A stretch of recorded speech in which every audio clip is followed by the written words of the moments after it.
All right, Cole, Baird, I want you to take these people up to the surface. Dom and I will continue on foot. What? But They're gonna die otherwise. You'll follow down in the grind lifts once we set off Jack's beacon. But we can't. This is where he tells you he'll take it under advisement. Come on, man, let's roll. Punch it! No! Dave's still out there! Who gives a shit? He's a robot! That's not his fault! We saved a lot of people today. Yeah, including your ass. No final words from you, Lieutenant? Maybe you have a point, sir. We saved, what, 1,000 people? The light mass missile was designed to save millions. I know that. But if Karn had taken Halvo, we might have lost a chance to save anyone. I'll push Jack the coordinates. Now, Corporal, you are coming back to Nuafira. That is a direct order. Well, Captain, screw your order. This isn't about you, it's about me. Marcus, whatever it takes, I'm here. Anyone but him. Calling him in means a slight detour. A detour? What if we detoured on our way to you? Kate, I told you, your mother's... That's right, you'd probably be a puddle of goo right now. Or worse. Oh, come on. There's not much worse than a puddle of goo. We're going to get her. Now.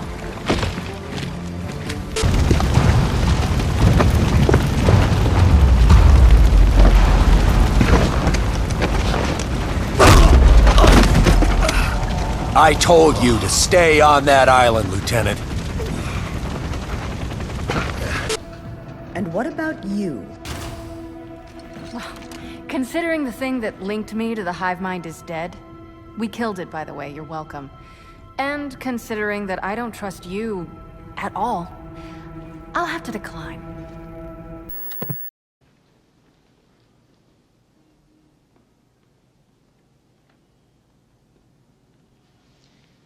Get him out of here. Bye. The Gears games have been riddled with negatives and issues from top to bottom since the beginning. This critique is only natural, considering after all, when you like as well as enjoy something, are you more apt to speak of its virtues or of its shortcomings? In most cases, it's the former of the two, but this topic doesn't deserve it. The Gears games are terrible, in plenty of varying degrees and various reasons. Creatively bankrupt, bloated, with no personality, identity, or flavor, or any creative direction. Video games that have almost nothing to do with the original franchise beyond part of the title, with a new cast of cardboard characters that the creators work so hard to sponge off of. Which is a real shame. The Gears of War franchise is recognized and praised for its strong, mature themes, diverse characters, and its clever, thought-provoking manners, and its great depth storytelling elements and concepts. The sequels have failed to capture just about all of these qualities, as well as mostly everything else that Gears of War fans love and enjoy about this franchise. Fooling fans into believing that this niche franchise was fresh and new and exciting again, only for its disastrous sequel to shatter that illusion, causing players to reevaluate its predecessor and see these games for what they really are. Games that are sloppily written, goofy, contrived, brain-dead, unoriginal, but superficially entertaining copies of far superior games. You! Hold this room! There's something big out there!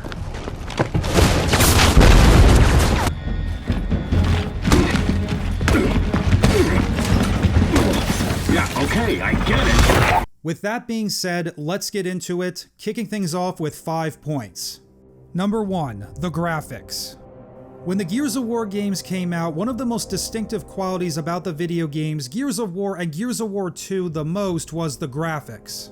Not because the graphics looked really good for its time or game development era, but how the graphics of the games were executed. While most video game graphics in general are attractive and glamorized, Gears of War's graphics were a unique contrast designed in a realistic, honest light as a whole. For example, the majority of the lighting in the originals was grounded and minimalist for entirety while being visible when it really mattered. In addition, the color grading was also very cold, dark, brown, and gray, with a visual tone that gave an immense sense of horror, danger, isolation, morose, grit, grunge, and more importantly, a heavy experience. While the graphics in the Gears games are colorful, stagnant cartoons that one would see from any Disney sitcom or Sunset Overdrive. While the originals look like vibrant, gritty colored games that were dark and filthy with very serious grudge matches, the sequels are equivalent to clean schoolyard brawls with a lot of loud noise and collateral damage. The graphics in the sequels technically are not bad. The problem is that the visual look and tones it's going for doesn't fit with Gears of War's spirit and principles. The sequel's graphics look like clean, colorful 3D prints with no proper black, brown, and gray values, lacking detail and life. For a franchise that was built from the ground up to have visuals move its stories along, keep viewers invested, and importantly obey the basic rules of composition, get thrown out the window to copy or imitate what other popular brands look like is annoying.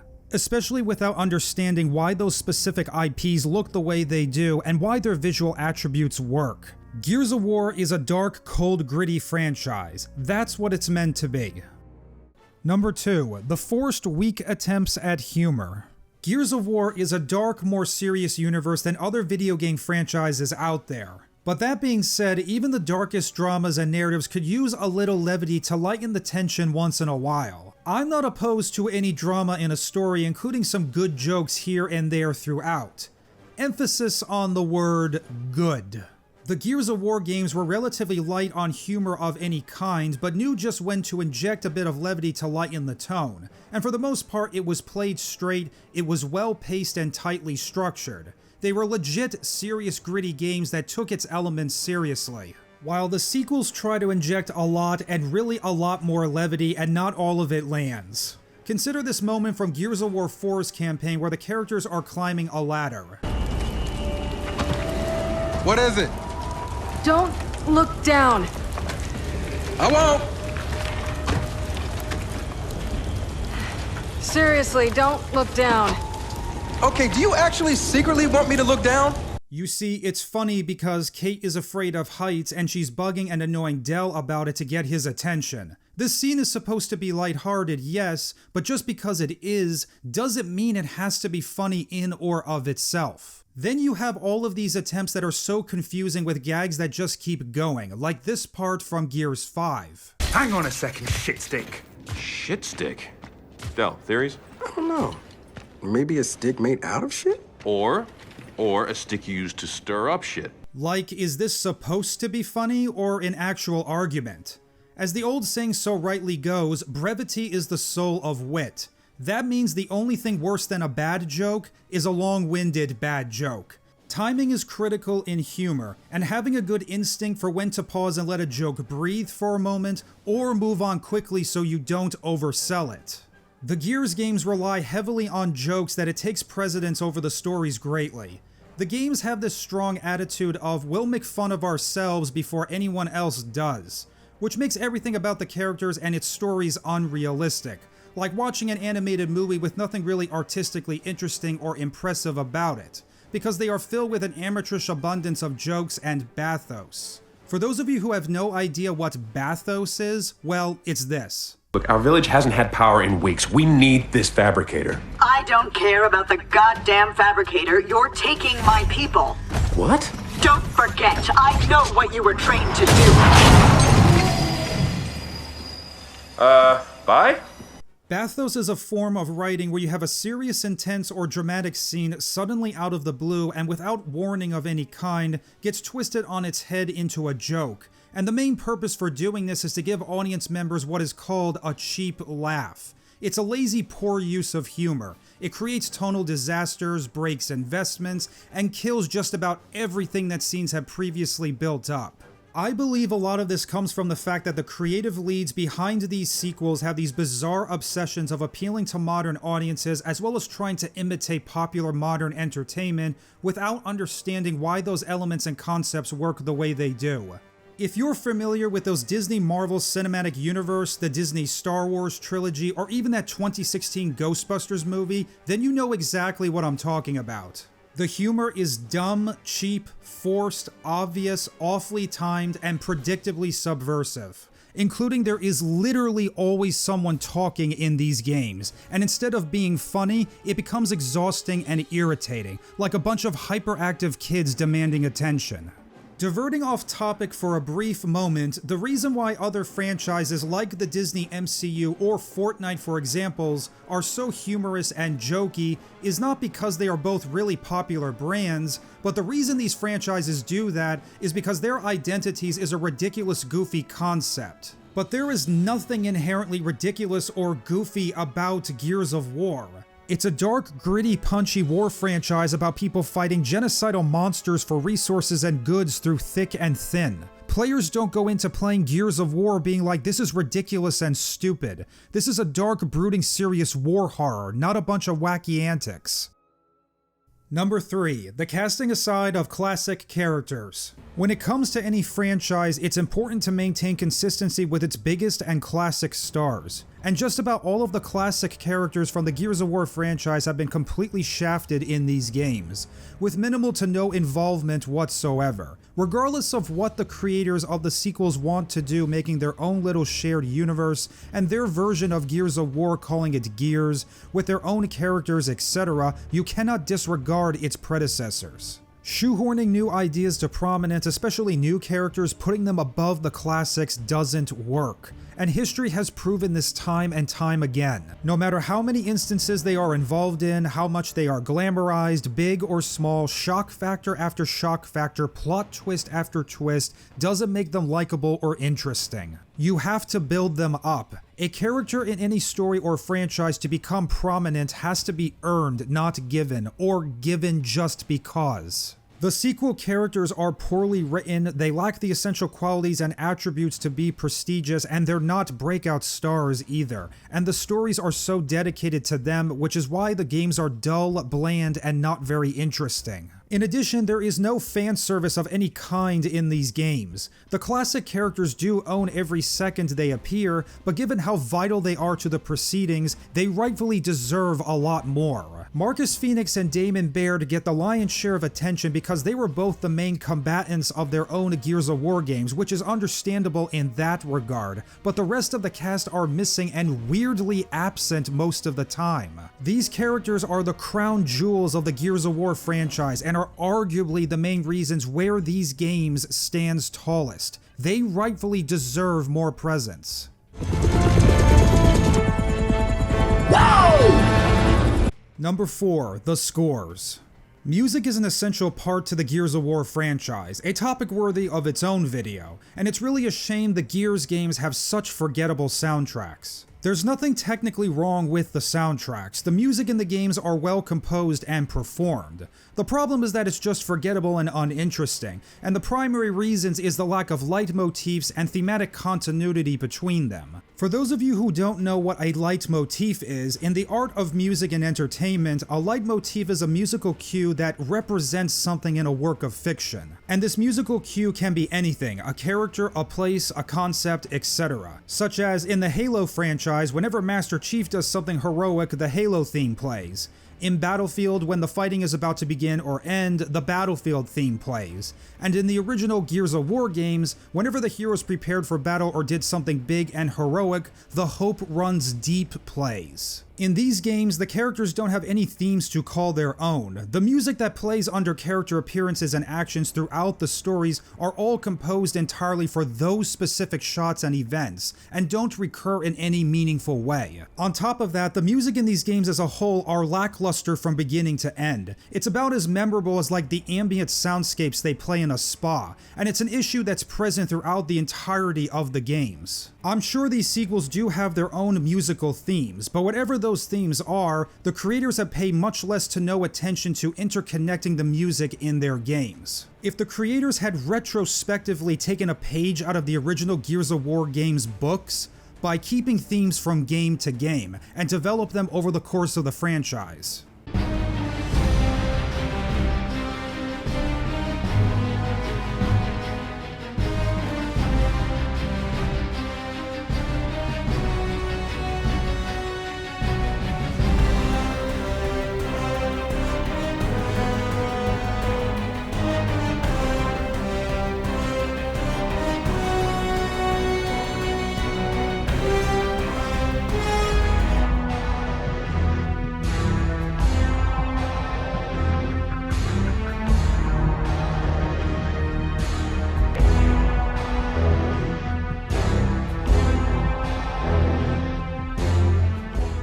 Number 5. Gears 5's Deconstruction.